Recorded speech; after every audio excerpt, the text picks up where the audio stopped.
What's going on, everybody? It's your boy J Main, back checking in with the people, back with another review for The Last of Us HBO series. Now, for the past two episodes, we've been seeing like flashback prologues about just some of the ways that the virus has been spreading, the location and things like that. We didn't get nothing like that in this episode, so they just really got straight into business. We pretty much pick up right where we left off with Joel and Ellie. Now, at this point, they're outside of Boston. They made it out after the events of, Tess to the Capitol building, her, sacrificing herself so that they can get away from that horde of infected. Now, Joel, at this point, he's kind of like giving off a cold shoulder. He's kind of giving off this, passive aggressive energy towards Ellie. She's asking him questions. He's very short. Even though, their relationship isn't the best yet, it's, even shorter than it was before. And, as she's beginning to speak, Joel is like, don't apologize. And she's like, first of all, I wasn't even going to say sorry. But what I'm going to say is stop, blaming me for what happened with Tess. Nobody, forced y'all to make the decision to take me to the Firefly camp. Nobody forced y'all to do that. That's the decision that y'all made. And these are the results. So already you can see that Ellie, she ain't taking no bullshit from nobody. She's letting Joel know right now, don't be blaming me for none of that. At this point, her and Joel are just in the forest, kind of gathering their bearings and, trying to regroup and figure out what the next move is. Now, it seems as if Joel has a location for them to go, but it's a 5-hour hike up ahead. Now, that's a long ass hike. 5 hours, I'm telling you right now, me personally, I'm gonna need a couple breaks in between that. And it seems like they made it to their location in decent time. Like they left it was still daylight, and it was daylight when they got there.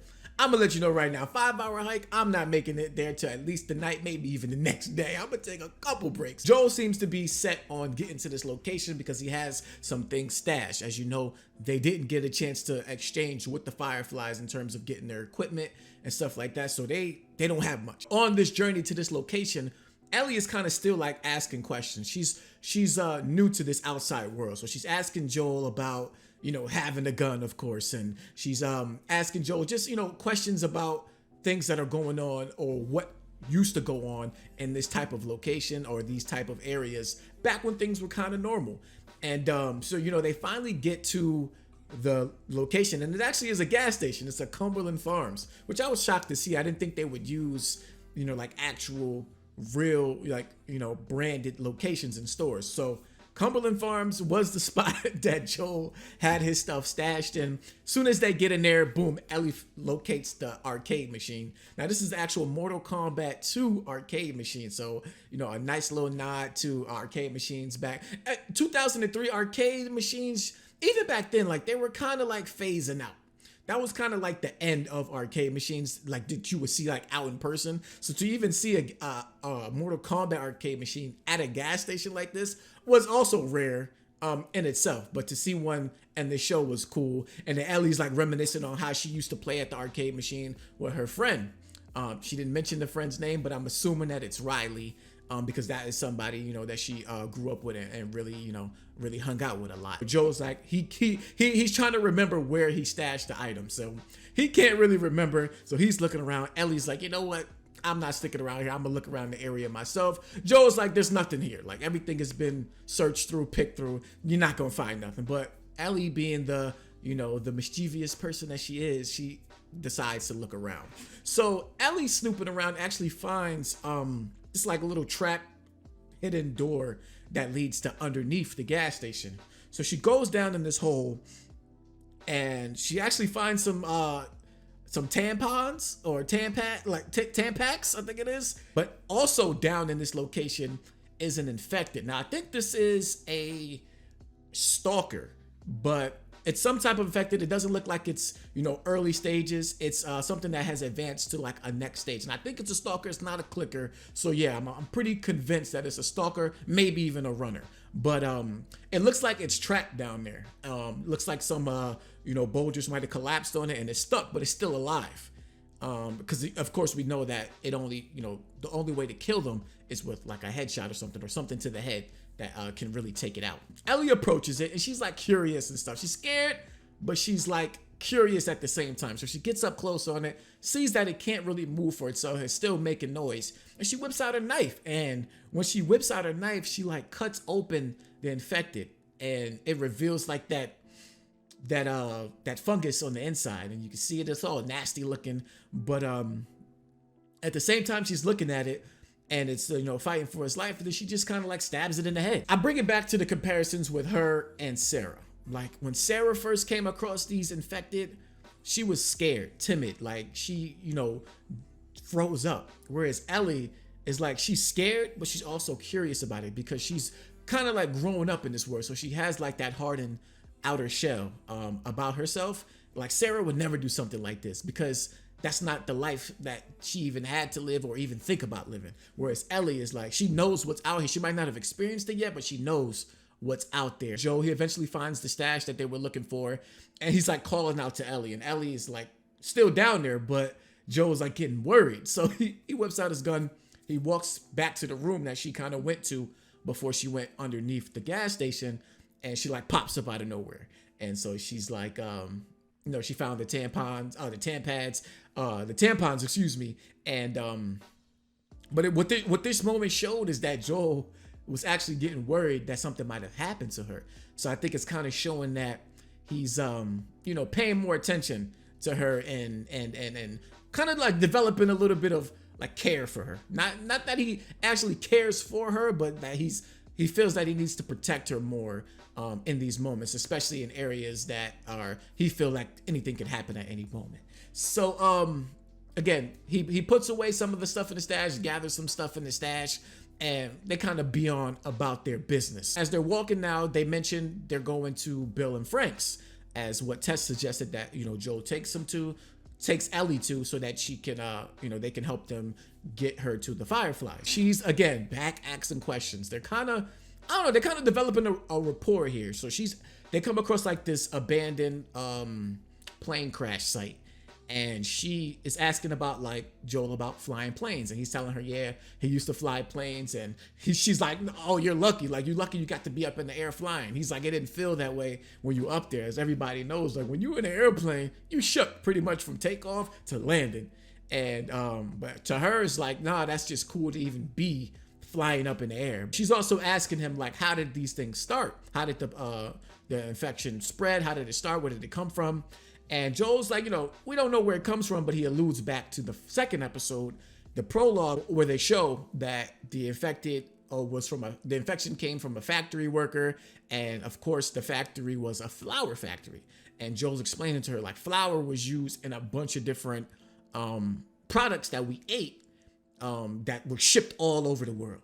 So cereal, like oats and stuff like that, pancakes, all that type of stuff. And he's explaining to her like, this stuff was shipped over, people ate it, they started to feel sick by the next day. And he's telling her like, that Friday is when things started to go wild in terms of the infections starting to spread, people starting to mutate and stuff like that. And he's like, by Friday is when it really started. That's like outbreak day. By that Monday, everything was gone. So that just shows you how fast things actually spread in this world. As they're continuing on, Joel wants to take a shortcut. He doesn't want to keep going forward on this path because he's saying there's something up ahead that Ellie doesn't need to see. Ellie, being curious as she is, goes forth and decides to look for herself. She goes to look, and it's a skull and bones graveyard. And she's like, oh shit, like that's crazy. And Joel's explaining to her like, those are people that, didn't get a chance to make it to the Boston quarantine zone. Like they were seeking refuge, but at times when it came to the quarantine zone, if they didn't have enough room at the quarantine zone, they pretty much killed you and dropped you on the side of the road. And Ellie's like, why kill him? Like, why not just leave him there? And he's explaining to her like, they rather kill you because that's one less infected that could potentially be roaming the streets. That story right there, I love those little side stories where they go into, what the government was doing actually on outbreak day to help slow down the spread or stop the spread. Stuff as cold as that was taking place. We hit a flashback. Now, this flashback goes back to 2003, a few days after outbreak day. And at this point, it looks as if the Fedra soldiers are evacuating the town. Now, as you see them, like, knocking on doors, getting people to come out of their homes so they can take them to the quarantine zone, there's this man underneath the ground in a bunker with cameras. Look like he set up cameras everywhere. He's in a bunker, guns everywhere, bullets, ammo, equipment, enough. Looks like a end of the world type of bunker. And he's like watching the cameras, looking at the soldiers. The soldiers actually end up in his house, but because he's underground, they think that the house is empty. He waits for the soldiers to leave, and they evacuate the town. And he finally comes out of the bunker with his gun and his gas mask on. And after he takes the mask off, he reveals that it's Bill. This is essentially Bill's town now. There is nobody left. Nobody there, and he goes to work. I mean, this man is collecting supplies. He's going to the stores. He's gathering up liquor. Like, he went to the wine store, went crazy. That's exactly what I would have did. I would have gathered up all that liquor and wine, stored that at the house. He's getting gas from the gas stations. He's growing crops. He's raising chickens. Like, he's doing, it's pretty much his town. He can do whatever he wants. He's setting up traps. As he's sitting down eating dinner, a buzzer goes off, and what it reveals is that it's one of his traps, and it's been triggered. But this time, the trigger was an infected just roaming around. And, the infected roaming around, it hits the, like this rope that he had set up. And when it hit the rope, like a shotgun blast goes off, and it takes out the infected. The buzzer goes off again.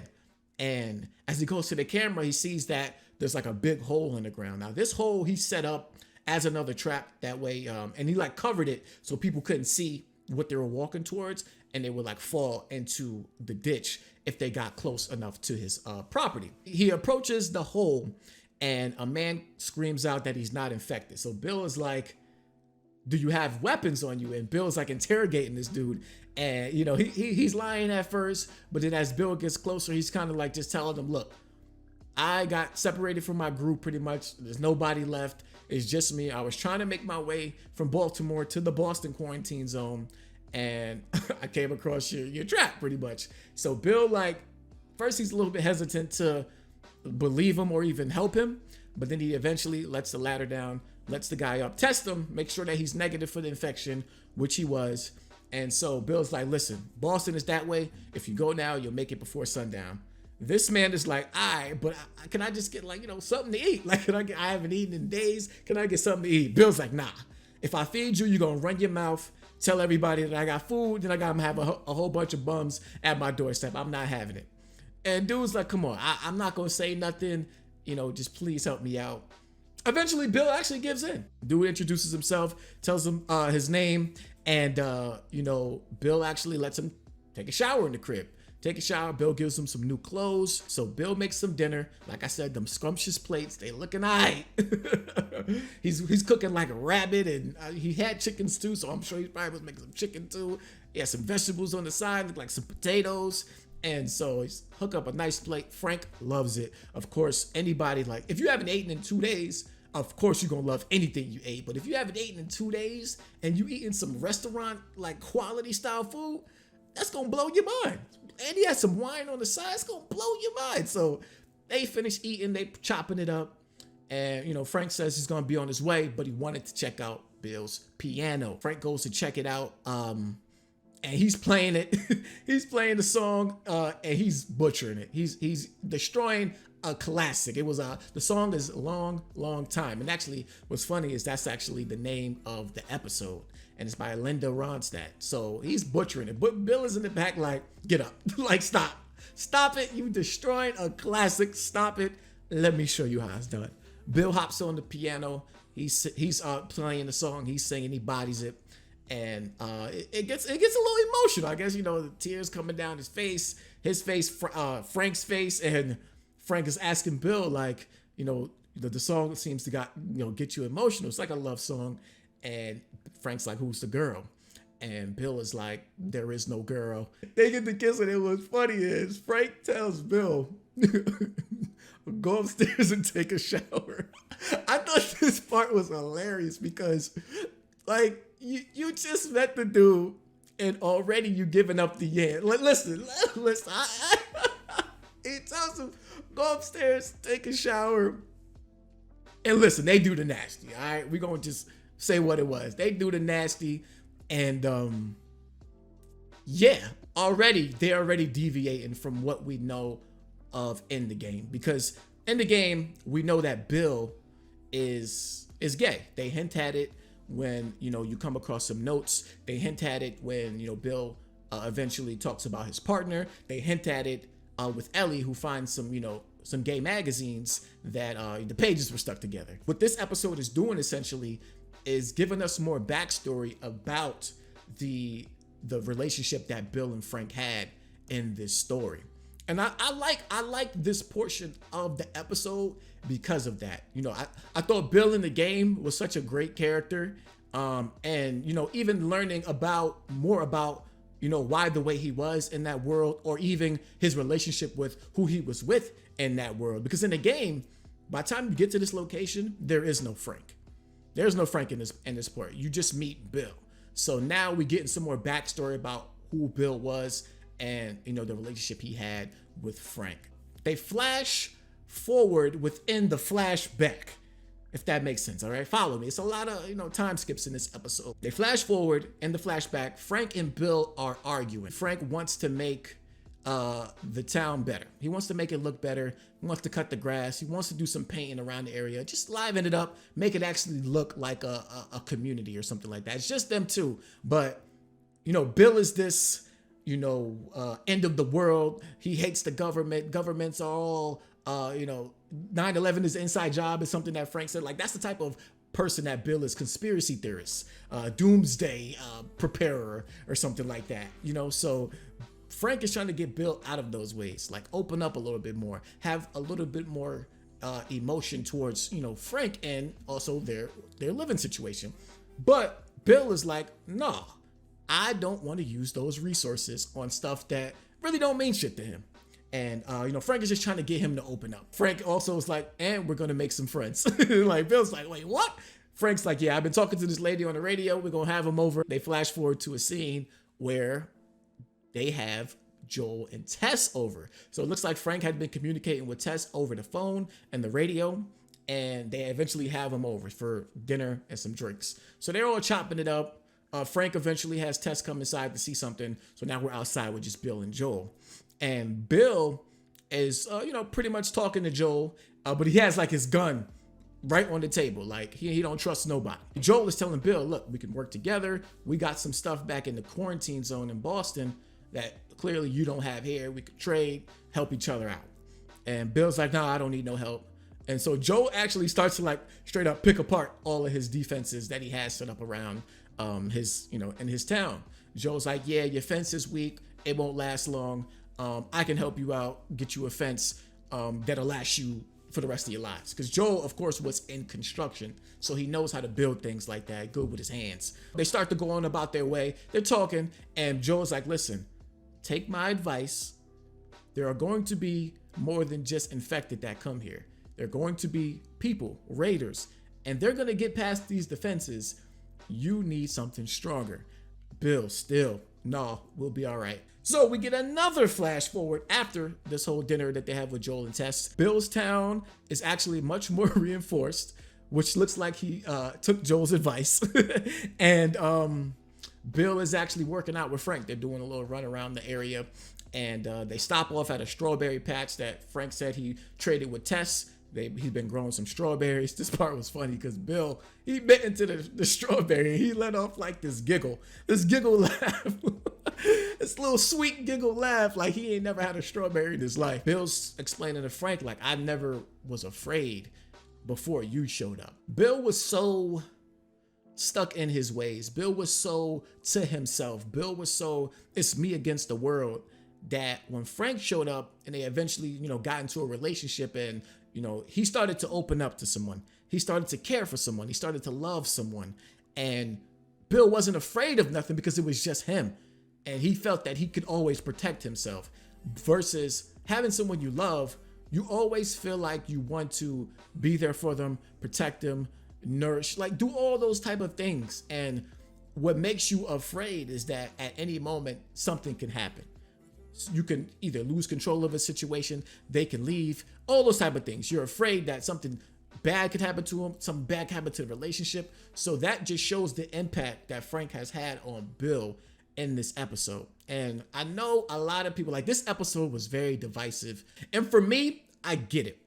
I get it. Like, I get some of those moments in the game were iconic in Bill's Town, and a lot of them were gameplay focused. And it seems like this show is, first of all, it's a drama. And then second of all, they said that it's going to be less violent. I'm still not happy about that because, like the people that are upset with this episode, they are skipping over some very good, iconic gameplay moments that were here in this episode. They're in this portion of the game. But what they did were, by switching up telling Bill and Frank's story, is that if they were going to go this route, they couldn't even include a lot of the stuff that happened in the episode. I mean, in the game at this portion, because it wouldn't have happened based on how it happens in the show. The show is not going to be one-to-one as the game. They explain that. And of course, I wouldn't want that. Like, of course, I want the overall story to be the same, but I don't want everything to be exactly the same from the game to the story. I like that they're going, from the game to the show. I like that they're going more in depth with characters. We got to see more backstory about Sarah. I like that they switched up, what happened with Tess at the end of episode 2 and showing more about the tendrils. I was a little bit skeptical with the tendrils, but I liked what they did with them. And with this episode, I like that they went more in depth with Bill and Frank's story. It kind of continues on to that night gets woken up by some loud noises outside. And what you end up finding out is there's actually some raiders trying to invade their home, or at least their town. And some of them set off some traps, get set on fire. Like, it's going to shit. Like, all these people outside of Bill's town, like, they getting burnt to a crisp. And Bill is already outside in a gunfight with these dudes. So Frank jumps out of bed, goes downstairs, grabs his gun, gets outside. He sees Bill in the gunfight. What's crazy is Bill's like in the middle of the street having a gunfight. Like, it's almost obvious what's going to happen next because you in the damn middle of the street. Like, you couldn't find no cover. So he's in the middle of the street having a gunfight. He sees Frank. He's like, go back inside. While he's paying attention to Frank and distracted, Bill gets shot. So Frank has to help him get inside, patch him up. And, Bill thinks he's going to die. He's saying, like, call Joel and Tess. They'll take care of you. They'll help you. Bill thinks he's going to die. But Frank is, like, nourishing him back to health. And Bill's like, don't worry about the outside. The traps will take care of the rest of them. So what the hell was your ass doing out there then? Clearly you wasn't needed. We get another flash forward. This time it's 10 years later. We in 2023. Bill and Frank are much older, grays in the hair. But what we notice is that Frank is actually looking kind of sick. And he's also in a wheelchair. Bill seems to have to help him eat, take his medicine, get into bed.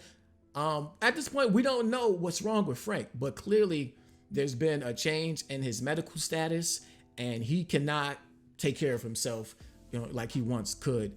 And, Bill has to help him with pretty much everything. Frank pretty much tells Bill, like, this is going to be my last day. And Bill is kind of confused, like, what are you talking about? And Frank is just like, listen, there ain't no cure for this shit. Like, apparently he must have either had like cancer or MS, because Bill's trying to like reason with him, like, look, if we could find a doctor, we can get you some help. Frank's like, listen, there was no cure for this back when things were normal. It's definitely not gonna be no cure for this now. So please just like, let this be my last day. But I got some final wishes that I want to, go through before I have you.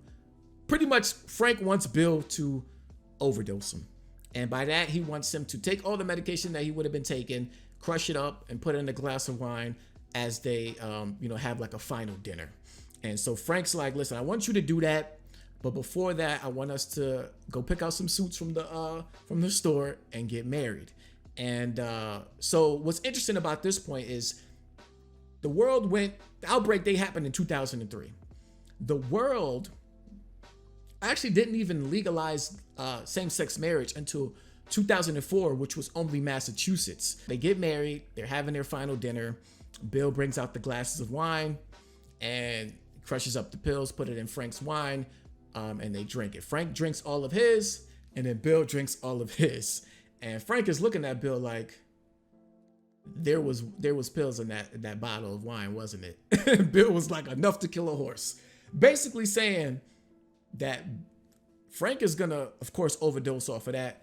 Bill is going right out the door with him. Bill pretty much tells Frank, look, I'm old. I've lived a great life with you. You gave it purpose. And if you're going, I'm ready to go too. Well, they don't show it, but they go off into a room and, they close the door. And that's pretty much the end of Bill and Frank.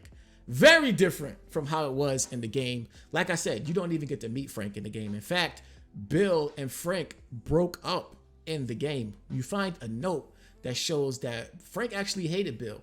And it kind of goes back to the point where Bill was so stuck in his ways. Remember, I told you they were arguing and Bill was stuck in his ways, not wanting to use resources for nothing but, his traps, not wanting to open up, still being stuck on the government, things like that. Frank actually leaves Bill in the game because he had enough. And what eventually ends up happening is while you're exploring Bill's town with Joel and Ellie, you end up finding Frank hung. Now we're back to Joel and Ellie. And Joel and Ellie finally come to Bill's town and they're up on the gate. They get inside and it's dead. It's dead. Like nobody's around. It's quiet. The front door is like unlocked. And so they're like, what the hell happened? Like, where's Bill? Where's Frank? And so Joel's looking around. Ellie finds a note. And it's kind of addressed to Joel, but it's like whoever finds it. And within the note, Bill is talking about how Frank changed him, about how before he met Frank, he used to hate the world. Frank gave him something to love and to protect. And he kind of compared himself to Joel in that sense because he felt like him and Joel were the same type of people. And so he tells Joel, listen, don't go in the room. I left the window open because I didn't want it to smell, but that's where we set our, that's where we sent ourselves off. And Joel, he's like, I left you all my supplies, use them to protect Tess. But of course, Bill wouldn't know. Tess is no longer there. So Joel grabs the note. He has to go outside and take a moment to himself as he reflects probably on his relationship with Tess. But also, I like to look at this moment as him reflecting on Tess' final wishes, because now Tess is told Joel, you need to protect Ellie. You need to get her to where she is. This is something special that she has going on. And now Bill is telling him he needs to protect Tess. So it's almost like a line going down where Tess is telling him to protect Ellie. Bill is telling him to protect Tess. He wasn't able to do it for Tess, but he wants to make right by protecting Ellie. So he goes back to Ellie. He's like, look, I'm going out to Wyoming to look for my brother. Something must have happened to him because he hasn't been responding. He used to be a Firefly. He may know where we can take you to get linked up with the Fireflies. And he sets down some rules. Listen, don't tell nobody about your mark because they will kill you if they see that. Don't bring up Tess. They don't want to mention Tess no more. And thirdly, do as he says. Joel finds Bill's truck. Ellie finds Frank's gun, but Joel doesn't know. Joel is kind of still looking around. Ellie finds the gun and puts it in her bag. They head out in the truck, and Ellie's never been in a car before, so she's in this car as if like one of us was to get into like a spaceship. She's all playing with the stuff, playing with the mirror, playing with the radio, and she actually puts in a tape. And the tape song is the song that Bill and Frank were playing on the piano. The Long, Long Time song by Linda Ronstadt. So that is the end of episode 3 of The Last of Us HBO show. Like I said, as I was going through my breakdown of the episode, I liked what they did with explaining Bill and Frank's story. I don't feel like, while I'm upset that we didn't get some of those iconic moments from the game, like I also said, the way they explained Bill and Frank's story, those moments for the most part couldn't have happened. They had a moment where, Joel comes across a trap and he's hanging upside down by a rope in one of Bill's traps. That couldn't happen. Bill actually cuts Joel down from that. Bill is dead in this version of the game. Of the story. Another moment, Bill and Ellie have some banter back and forth. Ellie, cracks Bill with a pipe. That couldn't happen in this because Bill is dead. Now, could they have had more instances where Joel and Ellie come across Bill's traps? Yes, because those should have been set up throughout before they even got to Billstown. I'm a little bit at a crossroads with that. I understand people who, were upset that some of those moments weren't there. For the people that want the show to be one-to-one with the game, that's not going to happen. They told you that wasn't the case, and if you want that one-to-one experience, go play the game. That's just the way it is. I don't feel like the stuff that they're changing are changing up the overall story, so I'm okay with it. And I think they're doing a good job for the most part with that. But hopefully next episode we get some action, some combat sections, because I think so far the show is severely lacking that. And I think you're going to need those moments in the show. I think it has to be a nice balance between those two. That's my review of episode 3 of The Last of Us HBO. Long time. Let me know down in the comment section what you guys thought about the episode. Of course, rate the video, subscribe to the channel if you're new here, and I'll catch y'all in my next review. Peace.